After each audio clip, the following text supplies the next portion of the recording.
Good morning students. Differential equation के इस video में आप सभी का स्वागत है। आज हम चैप्टर 2 नया स्टार्ट करेंगे। इसमें हम equation of first order but not first degree के बारे में पढ़ेंगे। ये जो है equation of first order but not first degree, अभी तक पिछले वीडियो में आपने equation of first order but and first degree के बारे में पढ़ा था। इस वीडियो में हम ऐसी डिफरेंशियल इक्वेशन के बारे में पढ़ेंगे और उससे हल करना सीखेंगे जो फर्स्ट ऑर्डर की तो है। फर्स्ट ऑर्डर की का मतलब क्या होता है? जहाँ पर कि dy/dx है लेकिन d2y/dx² या उससे हायर टर्म नहीं है। फर्स्ट ऑर्डर dy/dx है लेकिन डिग्री फर्स्ट नहीं है, मतलब डिग्री dy/dx की पावर वन नहीं है, वो उससे हायर है। क्या है वो हमारे पास dy/dx का होल स्क्वायर हो सकती है, dy/dx का होल क्यूब हो सकती है एंड सो ऑन। तो इस तरह से हमारे पास फर्स्ट ऑर्डर केवल dy/dx तो है लेकिन उसका फर्स्ट डिग्री नहीं है। डिग्री हमारे पास स्क्वायर में, क्यूब में, एन में किस तरह से हो सकती है। इसके पहले के जो फर्स्ट ऑर्डर और फर्स्ट डिग्री के वीडियोस हैं उनको कैसे हल करते हैं उन इक्वेशंस को, उसके मैंने करीब 13 वीडियोस बना दिए हैं जो कि मेरे चैनल पे हैं, उसे आप जा कर के देख सकते हैं। और अगर बच्चों आपको पढ़ना है सही में तो आप इस वीडियो को पूरा देखिए ताकि मैं एग्जाम्पल के समेत इसको समझाती हूँ तो आपको ये समझ में आए। तो अब ये हमारे पास इन जनरल हम क्या करते हैं, इन जनरल मैं इनको मिटा देती हूँ। इन जनरल हम क्या करते हैं कि dy/dx को हम p से डिनोट कर देते हैं। अगर हम फर्स्ट ऑर्डर और n डिग्री का कोई डिफरेंशियल इक्वेशन लें जो कि है dy/dx की whole power n plus a1 dy/dx की power n-1 plus a2 dy/dx की power n-2 plus and so on an-1 into dy/dx plus an बराबर 0। ये हमारे पास में फर्स्ट ऑर्डर और n डिग्री की पॉलिनोमियल है ये वाली। अब इसको हम अगर हम dy/dx को p से डिनोट करें दिस, तो हम यहाँ पर इसकी जगह p लिख देंगे। तो p की power n plus a1 p की power n-1 plus a2 p की power n-2 plus and so on an-1 p plus an बराबर 0। ये हमारी इक्वेशन नंबर 1 हुई। अब यहाँ पर हमको जो भी इक्वेशन दी हुई है और उस इक्वेशन को जब हम हल करेंगे तो f(x, y, p equal to 0 आ जाएगा, जहाँ पर कि a1, a2, a3, an इस फर्स्ट इक्वेशन में फंक्शन ऑफ f(x, y) हैं। अब हम इस फर्स्ट इक्वेशन को हल करने के लिए हमारे पास 5 तरीके हैं। उन पांचों में से आज मैं पहला तरीका कराऊंगी। ये पहला तरीका क्या है? इक्वेशन सॉल्युबल फॉर p के लिए हल होने योग्य समीकरण। फिर सेकंड आएगी y के लिए हल होने के लिए समीकरण, फिर x के लिए, फिर क्लेरो का समीकरण आएगा और लेग्रांजियस के समीकरण। इस तरह से आपके equation of first order but not first degree में आपके 5 मेथड्स हैं हल करने के लिए डिफरेंशियल इक्वेशन को। तो अब आज हम फर्स्ट करेंगे इस वाले वीडियो में इक्वेशन सॉल्युबल फॉर p। अब मान लेते हैं कि हमारे पास में ये इक्वेशन है pn a plus a1 pn-1 जो कि n डिग्री की इक्वेशन है। अब इस इक्वेशन को अगर हम इसके फैक्टर कर लें और हम इसको इस रूप में रखें p-f1xy into p-f2xy up to p-fn(xy) equal to 0। इस तरह से हम इसके फैक्टर करके इसको रखें और हर फैक्टर को हम 0 के बराबर रख दें। जैसे p- इस पहले वाले फैक्टर को हमने रखा, इसके बाद में इसी तरह से p-f2x, y इक्वल टू 0। इसी तरह से और हम रख लें।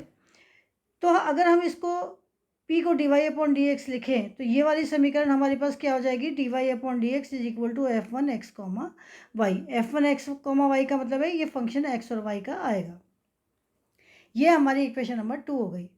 अब ये जो हमारी इक्वेशन है ये फर्स्ट ऑर्डर और फर्स्ट डिग्री की इक्वेशन बन गई। ये जो इक्वेशन है ये हमारी first order and first degree की इक्वेशन बन गई। अब इसको हम इंटीग्रेट कर लेंगे और इंटीग्रेट करके हल करेंगे तो हमारे पास में हल आएगा f1 xy c1 कांस्टेंट है हमारा इज इक्वल टू 0। तो इस तरह से हमारे पास में एक ये हल आएगा, फिर दूसरा आएगा, फिर तीसरा आएगा, अप टू n तक आएंगे सारे। तो इन सब हलों को जब हम इंटीग्रेट करके सॉल्व करके हल निकालेंगे तो हमारे पास उसका जनरल सॉल्यूशन आ जाएगा। अब हम सवाल करते हैं। तो हमने पहला सवाल में सबसे आपसे सरल सा सवाल ले रही हूँ जो कि है p² minus 7p plus 12 equal to 0। यहाँ पर p इक्वल टू क्या है, dy अपॉन dx। अब हम इसे हल करेंगे तो हम इसके पहले फैक्टर कर लेते हैं। तो फैक्टराइजेशन आप बचपन में भी कर चुके हैं छोटी क्लासों में। तो ये इसके फैक्टर आएंगे, देखिए ये 12 है और ये 7 है, तो इंटू करके 12 और प्लस या माइनस करके 7 आना चाहिए। तो इससे आ जाएगा p² minus 3p minus 4p plus 12 equal to 0 और p minus 3 minus 4p minus 3 equal to 0। That implies p minus 4 and p minus 3 equal to 0। अब ये हमारे पास में दो फैक्टर आ गए, तो यहाँ से p इक्वल टू कितना आया, 3 and 4। अब नाउ पहले हम p इक्वल टू 3 ले लें। जब p इक्वल टू 3 लिया that implies dy upon dx equal to कितना आया, 3। दैट इम्प्लाइज ये कौन सा हो गया, वेरिएबल सेपरेट करने के मेथड से। तो dy इक्वल टू 3dx और इंटीग्रेट समाकलन करने पर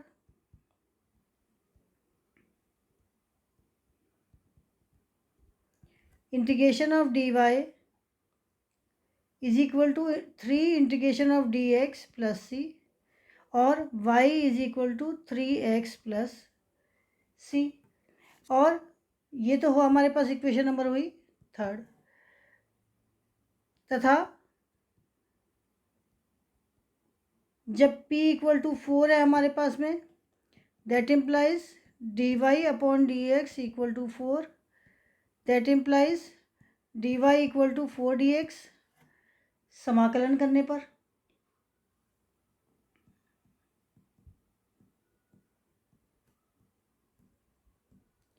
जब हम इसे इंटीग्रेट करेंगे तो हमारे पास में क्या आएगा, y equal to 4x plus c।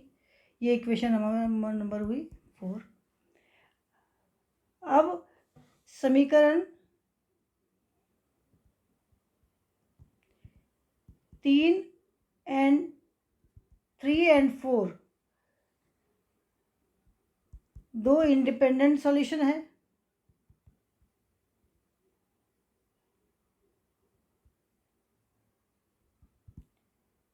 Independent solution है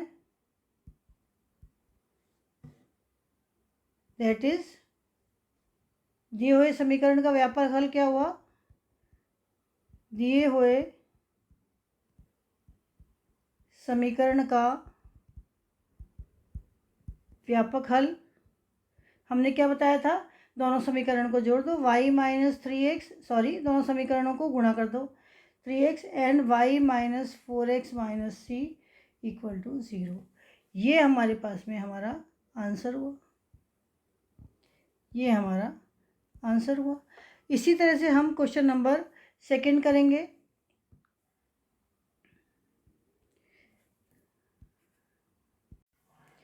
तो क्वेश्चन नंबर 2 है p³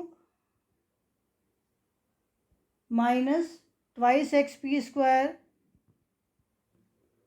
minus y² minus twice x y² equal to 0।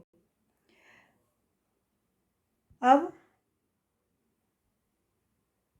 Solution दिया गया अवकल समीकरण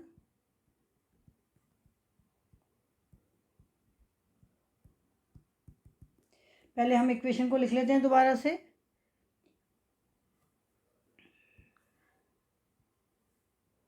यहाँ पर प्लस है p³ plus twice x p square minus Y square p square minus twice x Y square into p equal to 0। अब इन सब में पी है तो हम पी कॉमन निकाल लेते हैं।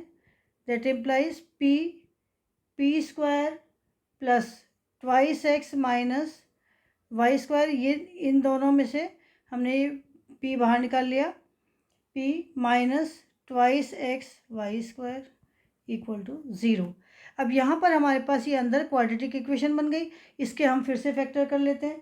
तो यहाँ पर दो इक्वेशन हो गई, p equal to 0 and p square plus twice x minus Y square p minus twice x Y square बराबर 0। अब यहाँ पर हम ये जो हमारी इक्वेशन है ये वाली, इस इक्वेशन, ये क्वाड्रेटिक इक्वेशन है तो इसको हम minus B plus minus under root B square minus 4ac वाले फॉर्मूले से करेंगे। तो यहाँ पर if equation A X square plus B X plus C equal to 0 हो तो फॉर्मूला क्या होता है, x is equal to minus B plus minus under root B square minus 4ac upon twice A. तो इस फॉर्मूले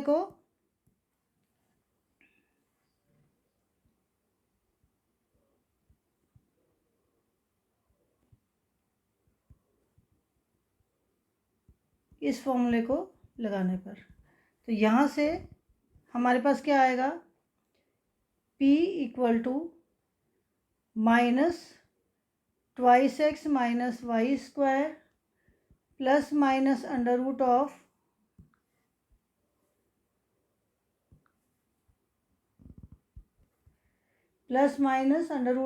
twice x minus Y square का whole square plus 4 into twice x Y square upon twice A is equal to 1 है यहाँ पर। तो इस तरह से हमने इसमें ये वाला फॉर्मूला जो हमको दिया हुआ है, हमने सीखा हुआ है पहले, इस फॉर्मूले को हम यूज़ करते हैं।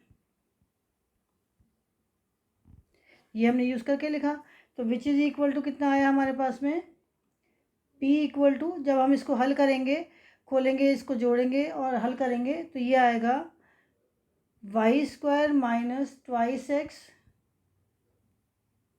यहाँ से माइनस से ये कर दिया, y square minus twice x plus minus twice x plus y square upon 2। Now p equal to 0 हो गया, that implies D y upon d x equal to, ये p इक्वल टू 0 यहाँ पर था, इससे ये यहाँ पर जो p इक्वल टू 0 है, यहाँ से ये यहाँ का हमने यहाँ लिया तो which is equal to 0, that implies D Y equal to 0 और that implies y equal to c या y minus c equal to 0। ये हमारे पास इक्वेशन हो गई एक, ए, इक्वेशन नंबर ए दे देते हैं इसको हम। अब हम सबसे पहले p, ये जो हमारे पास में p इक्वल टू दिस है, ये इक्वेशन नंबर, ये यहाँ पर 4 आ गया, यहाँ पर हम इक्वेशन नंबर 5 डाल देते हैं। इक्वेशन नंबर 5 से प्लस चिन्ह लेने पर, तो ये चिन्ह लेंगे हम प्लस वाला, तो ये यहाँ पर इस वाले में प्लस वाला लेंगे हमारे पास में, तो हमारे पास में p is equal to y square plus y square, ये हमारे पास में हो गया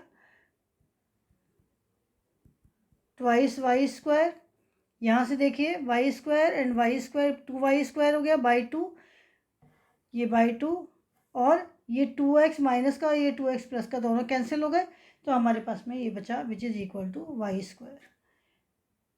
इसका मतलब क्या हुआ, d y upon y square equal to हुआ डी एक्स, और समाकलन किया,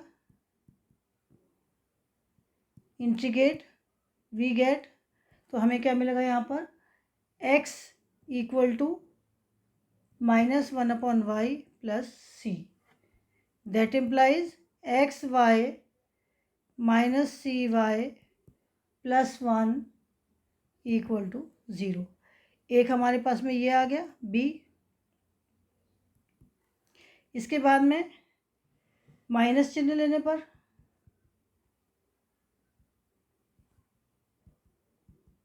अब हम माइनस चिन्ह लेंगे तो हमारे पास में क्या आ जाएगा, p equal to d y upon d x equal to -4x।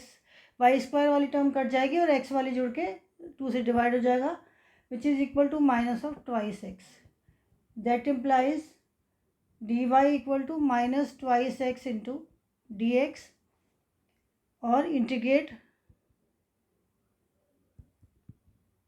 We get y is equal to minus, यहाँ पर x²/2 आ जाएगा इंटीग्रेट करने पर, तो ये हो गया x² plus c।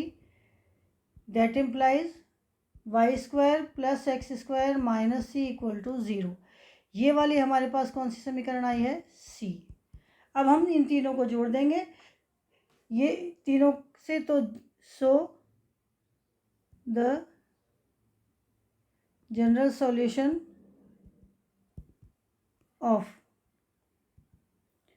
Given differential equation is, क्या आ जाएगा हमारे पास में, y माइनस सी, ए वाला लिख देंगे हम, ये यहाँ से ये a, y minus c equal to 0। फिर हम लिखेंगे b इक्वल टू क्या है, x y minus c y plus 1 into x² plus y minus c equal to 0।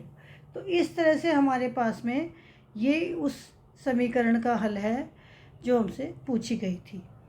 इस तरह से आपको जो भी इक्वेशन फर्स्ट ऑर्डर की है लेकिन फर्स्ट डिग्री की नहीं है, उसको हल करने के लिए 4-5 मेथड है। उनमें से पहला मेथड जो मैंने आज कराया है उससे आप क्वेश्चंस करिए, और उसके बाद में जो भी क्वेश्चंस आपको नहीं आता है या इस वीडियो में भी जहाँ डाउट है, मुझे कमेंट्स में जाकर पूछ सकते हैं। Thank you.